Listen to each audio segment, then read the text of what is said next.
So here's that rifle that I did the recoil test on. I did end up buying it. I've always wanted a large caliber rifle, and now I've got one.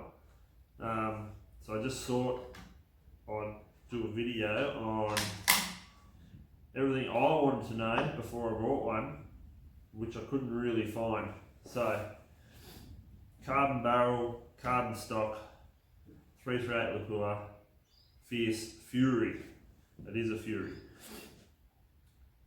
So, what I've changed already on this rifle is the length of pull for me. I am 6'4", was too short, so I had a gunsmith add in an inch of spacer at the butt here, which makes it pull up a lot better. I'm not having to pull it in. The scope was seeming to be a little bit too close to the face, and I didn't really want to catch a Weatherby eyebrow from this thing. So that's one thing I've changed. The other thing was, and was a little bit disappointing, was the trigger. So the trigger is adjustable for weight of pull, but the shear engagement is non-adjustable. So the trigger was light enough. I think I had it down to 1.5 pounds, but it had creep. So it would physically stop halfway through the trigger pull, and then it was hair trigger from there on, and I just couldn't handle it. So $80 on a trigger polish has removed the majority of that creep. It doesn't stop anymore, and just every now and again you will feel just a tiny little bit of movement before it goes off, but it doesn't stop, which I've put about 100 rounds through it since I've had the trigger job done, and I'm quite happy with it now. It's light and it's almost perfect, but for a rifle this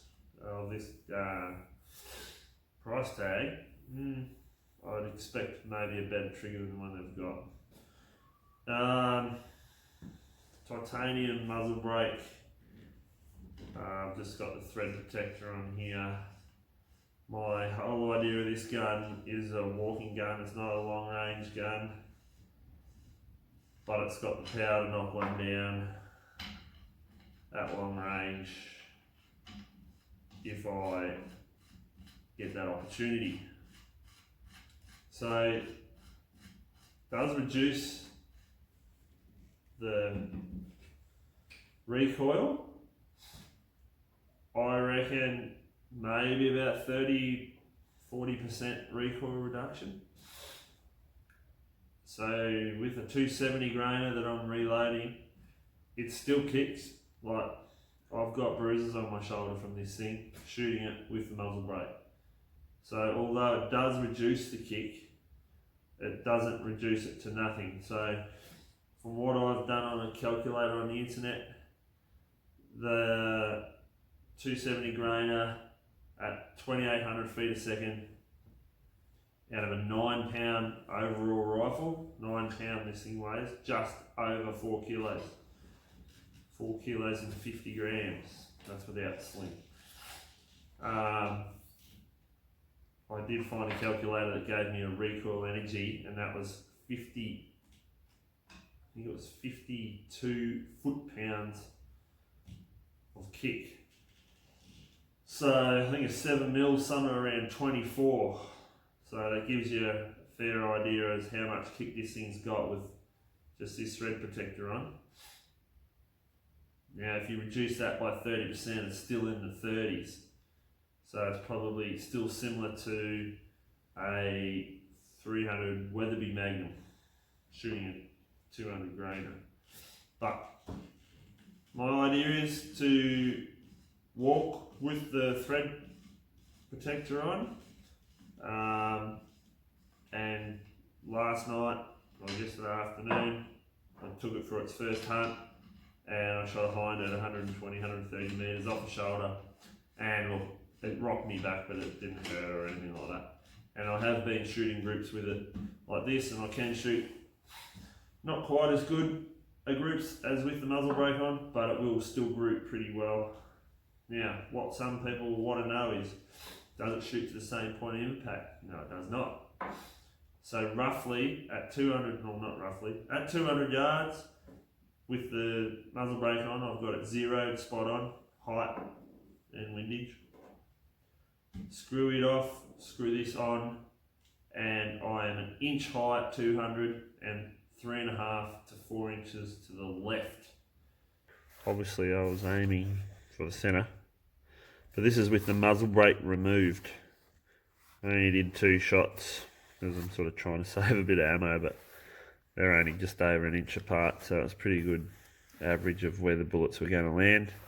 So looking at that, you're 1, 2, 3, 3.5, 3 3/4 inches to the left, and I am zeroed for 200 yard zero with that ammo with the muzzle brake on. So usually the groups are in this red at the right height. As we can see, might be about an inch high at 200. So how do I compensate that? When you're walking, most of your shots are probably, your quick shots are going to be under 100, so it's only 2 inches out, so I'm not bothered with it. Last night she gave me time. I've got the Variax 6 of VX6 Leopold on here, adjustable turrets. I just go to 2 MOA. That gives me a spot on zero for windage. That'll still be an inch high, which is not a problem at 200, it's so close. So I did that and my shot was bang on the money at 130 metres.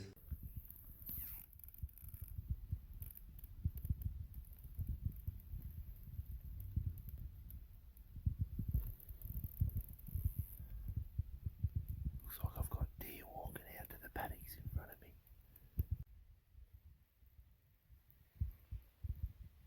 I just put up a Hornady healing. Not the tracks that I've been following in. It's been raining. They're still fresh. These deer that I put up were behind me.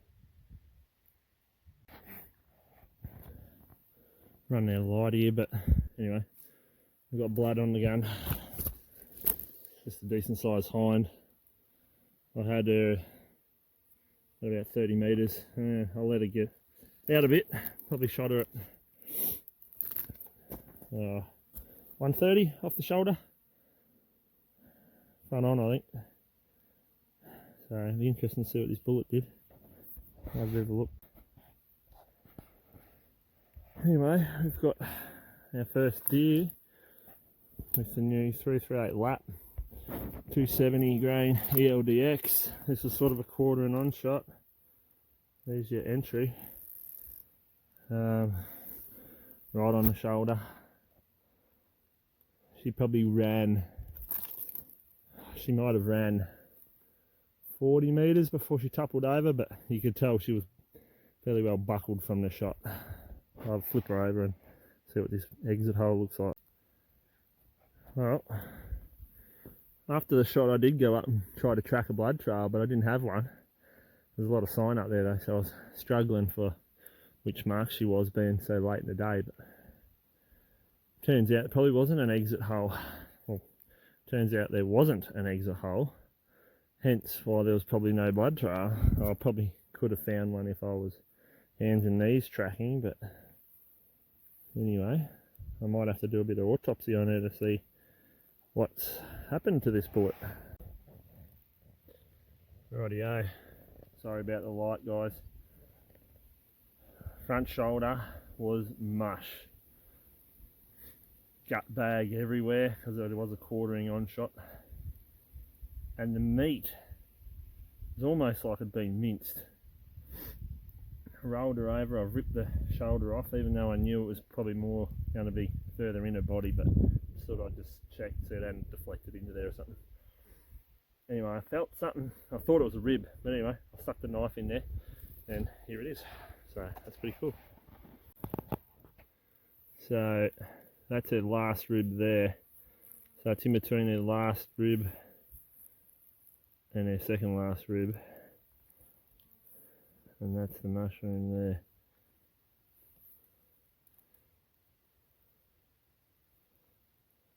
Was a 270 grain ELD-X. There's a little bit of lead there, mainly jacket though, I reckon.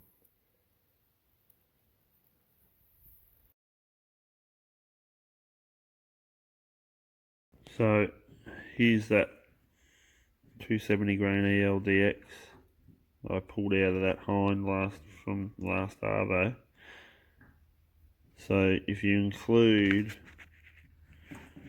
that big raggedy bit of jacket, it's 20 mil wide. But if you go more the the rest of it's fairly averaged. I think it's 17 mil that way, bit over, and then the other way it was 15, which 17 mils double expansion from original 338. So I'm pretty happy with that. Weighed 135 or 36 grains, so that's 50% weight retention. Impact velocity was estimated at 2650 feet a second. Did not hit any bone that I could see. Front leg bone was still intact, but it had hit all that heavy muscle in the front, and she must have been chock-a-block full of brows, because when I cut the front shoulder off, there was green, half digested brow, so it punched through a fair bit of that sort of stuff, and was sitting under the skin on the last rib. So it was pretty good penetration, really. It's hard to get through that last layer of hide on a Sambar deer.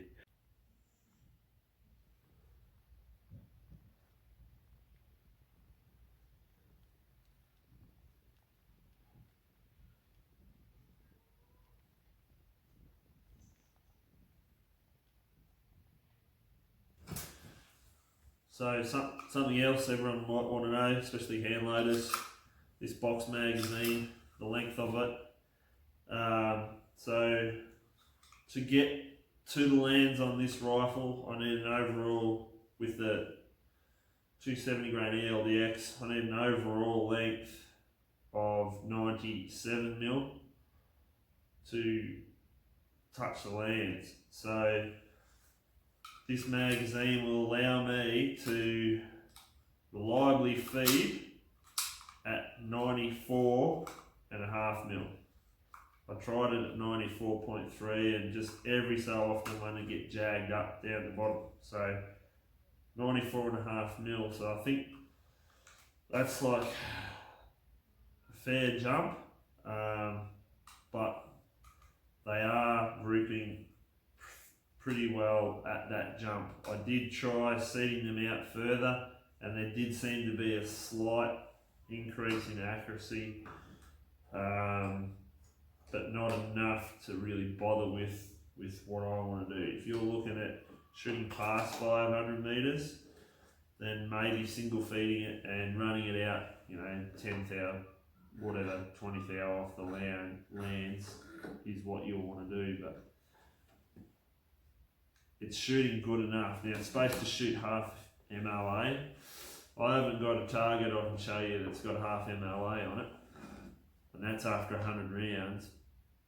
But I will say this gun is hard to shoot groups with prone, because it does still kick. Now it's not that the kick worries me as in a flinch, but what I tend to find myself doing is the first shot will go exactly where it should, and usually after that my brain tells me hold on to this thing because it kicks. So I found myself, and I'm trying to change it, but I end up gripping the rifle differently after the first shot. So what I've done is I've got maybe 20 targets there, and I took it and superimposed the first round over another target, and it was shooting half inch.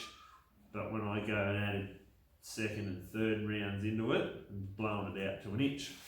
So it still shoots good enough for me, and I think if you put this in a lead sled and or you even change the muzzle brake to something that's going to reduce the recoil.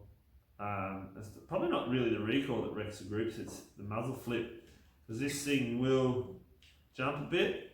So if you're using the cross arm shooting style that a lot of people use, it will almost jump out of this front rest with the muzzle brake. Definitely jumps out of it without it. So you have to give some support to the fore end, which, depending on how much you grip the fore end, is to whether or not you're going to get a good grip or not. So factory rounds are too expensive in this thing, so you've got to reload basically.